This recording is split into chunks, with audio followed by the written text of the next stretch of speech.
வணக்கம். திசைகளின் 10 மணி செய்திகள். மலேசிய தின கொண்டாட்ட ஏற்பாடுகள் 95 விழுக்காடு நிறைவு பெற்றன. நாளை செப்டம்பர் 16ஆம் தேதி செவ்வாய்க்கிழமை மலேசிய தினம் கொண்டாடப்படுகிறது. மலேசிய தினம் கொண்டாடப்படும் பட்டவத் பிகா எட் அரேனா பட்டவத் அரங்கில் இதற்கான ஏற்பாடுகள் அனைத்தும் கிட்டத்தட்ட 95 விழுக்காடு நிறைவு பெற்றிருப்பதாக தொடர்பு அமைச்சர் டத்தோஃபாமி ஃபசில் தெரிவித்தார். நேற்றிரவு அணிவகுப்பு ஒத்திகைகள் நடைபெற்றன. பங்கேற்பாளர்கள் அணிவகுப்பு தரத்தை மேலும் சிறக்க வைக்க சில ஆலோசனைகளை தாம் நல்கியதாக 2025ஆம் ஆண்டு தேசிய தினம் மற்றும் மலேசிய தின கொண்டாட்ட செயற்குழுவின் தலைவருமான டத்தோஃபாமி குறிப்பிட்டார். எனினும் அனைத்து ஏற்பாடுகளும் முழுவீச்சில் செய்து முடிக்கப்பட்டதாக இன்று புக்கிட் மர்தாஜாமில் செய்தியாளர்களிடம் பேசுகையில் டத்தோஃபாமி இதனை தெரிவித்தார். 2025ஆம் ஆண்டுக்கான மலேசிய தினத்தின் கருப்பொருள் மலேசிய மடானி ராயா டி சந்துனி என்பதாகும். வரும் 16வது பொதுத் தேர்தலில் பரிகாத்தா நேஷனல் தலைமையிலான கூட்டணி வெற்றி பெறுமானால் நாட்டின் 11வது பிரதமர் பதவியை தாம் ஏற்கப் போவதில்லை என்று பாஸ் கட்சித் தலைவர் அப்துல் ஹடி அவாங் தெரிவித்தார். பிரதமர் பதவி மீது தமக்கு ஆர்வம் இல்லை என்று குறிப்பிட்ட அடி அவாங், பிரதமராக பொறுப்பேற்கக்கூடியவர் படித்தவராக, உடல் ரீதியில் வலிமை மிகுந்தவராக, நம்பகத்தன்மை நிறைந்தவராக இருக்க வேண்டும் என்று வலியுறுத்தினார். எனினும் தகுதி உள்ள ஒருவரை பிரதமர் வேட்பாளராக தேர்வு செய்யப்படுவதற்கு முன்பு வெற்றி பெறுவதில் பாஸ் கட்சி கவனம் செலுத்த வேண்டும் என்று அவர் கேட்டுக் கொண்டார். உணவகத்தில் நிகழ்ந்த சண்டை தொடர்பான காணொலி ஒன்று சமூக வலைதளங்களில் வைரலாகியுள்ளது. உணவகத்தில் புகைப்பிடிக்கக்கூடாது என கூறியதால் கோபமடைந்த நபர் ஒருவர் கர்ப்பிணி மனைவியுடன் அமர்ந்திருந்த ஆடவருடன் சண்டையிட்டுள்ளார் என்று ஷாலா மாவட்ட போலீஸ் தலைவர் ஏசிபி முகமது இக்பால் இப்ராஹிம் தெரிவித்தார். இந்த சம்பவம் ஷாலாம் செக்ஷன் 13இல் உள்ள பிரபல உணவகத்தில் கடந்த வாரம் வியாழக்கிழமை இரவு 11:50 மணியளவில் நிகழ்ந்துள்ளது. இது தொடர்பாக அந்த தம்பதியரிடமிருந்து போலீசார் புகார் ஒன்றை பெற்றுள்ளனர். சண்டை தொடர்பான காணொலி சமூக ஊடகங்களில் மறுநாள் மதியம் 1:45 மணிக்கு பரவியது. இந்த சண்டை தொடர்பில் விசாரணை நடைபெற்று வருவதாக ஏசிபி முகமது இக்பால் மேலும் கூறினார். சபா மாநிலத்தில் வெள்ளத்தில் பாதிக்கப்பட்டவர்களுக்கு உதவுவதற்கு தேசிய பேரிடர் மேலாண்மையான நட்மா மூலம் 10 மில்லியன் ரிங்கெட் உடனடி நிதியுதவி ஒதுக்கீட்டை பிரதமர் டத்தோஸ்ரீ அன்வார் இப்ராஹிம் அங்கீகரித்துள்ளார். இந்த நிதி ஒதுக்கீடு உடனடி அடிப்படை தேவைகளை நிறைவு செய்வதற்கு வழங்கப்பட்டுள்ளதாக பிரதமர் டத்தோஸ்ரீ அன்வார் குறிப்பிட்டார். சபாவிற்கு மாநில அரசின் வாயிலாக 11 மில்லியன் நிதி ஒதுக்கீடு வழங்கப்பட்டுள்ள வேளையில் பாதிக்கப்பட்ட மக்களுக்கு நேரடியாக உதவிக்கரம் நீட்டுவதற்கு தற்போது 10 மில்லியன் ரிங்கெட் அங்கீகரிக்கப்பட்டுள்ளதாக பிரதமர் தெரிவித்தார். வெள்ளத்தில் பாதிக்கப்பட்ட ஒவ்வொரு குடும்பமும் இந்த உடனடி நிதி உதவி பெறுவதை மடானி அரசாங்கம் உறுதி செய்யும் என்று பிரதமர் குறிப்பிட்டார். கூட்டு விசா விலக்களிப்பு கொள்கை அமல்படுத்தப்பட்டதைத் தொடர்ந்து மலேசியாவிற்கும் சீனாவிற்கும் இடையில் இருவழி சுற்றுலா தூண்டுதலுக்கு முக்கிய காரணியாக உள்ளது என்று பிரதமர் டத்தோஸ்ரீ அன்வார் இப்ராஹிம் தெரிவித்தார்.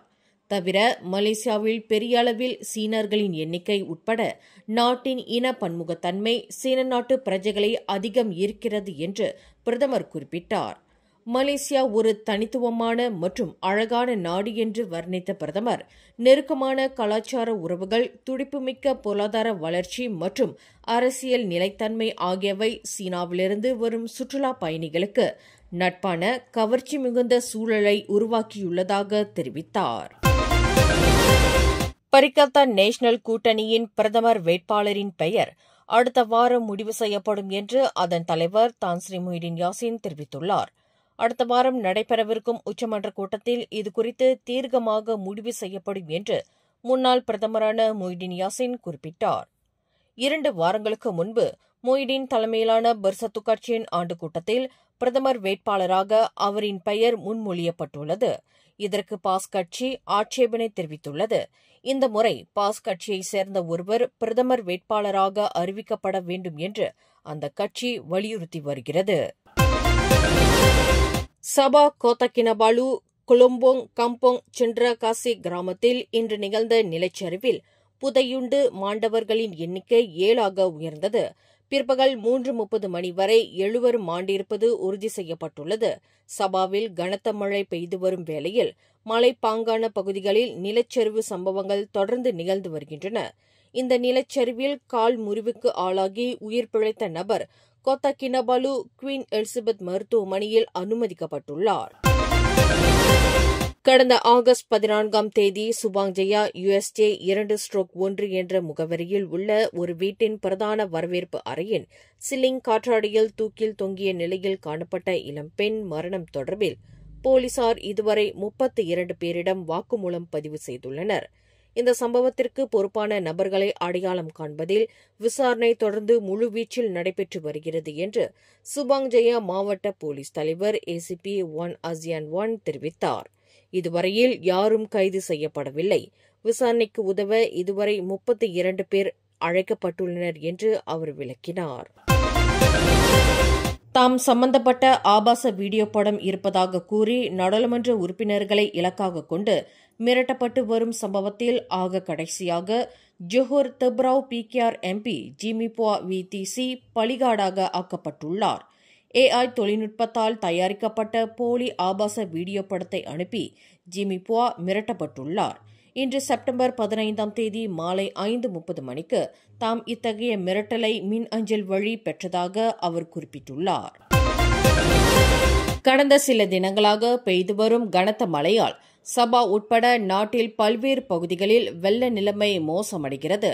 சபாவில் பினம்பாங், புஃபாட், தாவாவ் ஆகிய பகுதிகளில் இன்று மாலை 6 மணி வரை 548 பேர் தங்கள் வீடுகளிலிருந்து வெளியேற்றப்பட்டுள்ளனர்.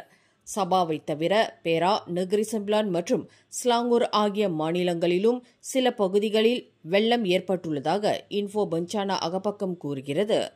பேரா முவாலி மாவட்டத்தில் 105 பேர் தங்கள் வீடுகளிலிருந்து வெளியேற்றப்பட்டு நிவாரண மையத்தில் தஞ்சம் புகுந்துள்ளனர். நெகிரி சம்பிலான் போர்டிக்சனில் 79 பேரும், ஸ்லாங்கூர் உலுலாங்காட்டில் 52 பேரும் நிவாரண மையங்களில் அடைக்கலம் புகுந்துள்ளனர் என்று அந்த அகப்பக்கம் தகவல் தெரிவித்துள்ளது.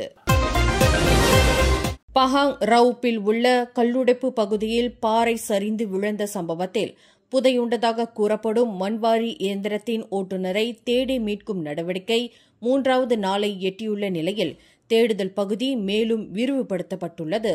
நேற்று மாலை 7 மணிக்கு ஒத்திவைக்கப்பட்ட தேடுதல் நடவடிக்கை இன்று காலை 7:50 மணியளவில் மீண்டும் தொடங்கப்பட்டதாக பஹாங் மாநில தீயணைப்பு மற்றும் மீட்புத்துறையின் நடவடிக்கை மற்றும் மீட்பு பிரிவு உதவி இயக்குநர் முகமது சலாவுடீன் இசா கூறினார். இன்றைய நடவடிக்கையில் டென்டி என்ற மோப்பநாய் பயன்படுத்தப்பட்டதோடு கட்டமைப்பு அசைவுகளை கண்டறியும் உபகரணங்களை பயன்படுத்துவதற்கு மலேசிய சிவில் பாதுகாப்பு படையின் உதவியும் நாடப்பட்டதாக அவர் கூறினார். பெரிய பாறைகள், மண் நகர்வு மற்றும் பாறைகளை அகற்றுவது போன்றவை மீட்புக் குழு எதிர்நோக்கும் முக்கிய சவாலாக உள்ளன.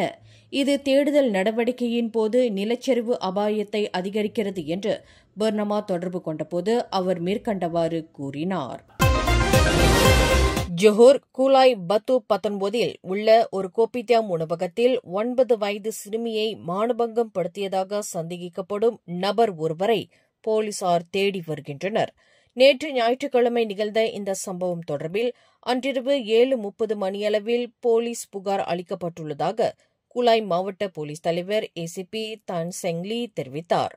2017ஆம் ஆண்டு சிறார் பாலியல் சட்டத்தின் கீழ் இவ்விவகாரம் புலன் விசாரணை செய்யப்பட்டு வருவதாக அவர் மேலும் கூறினார்.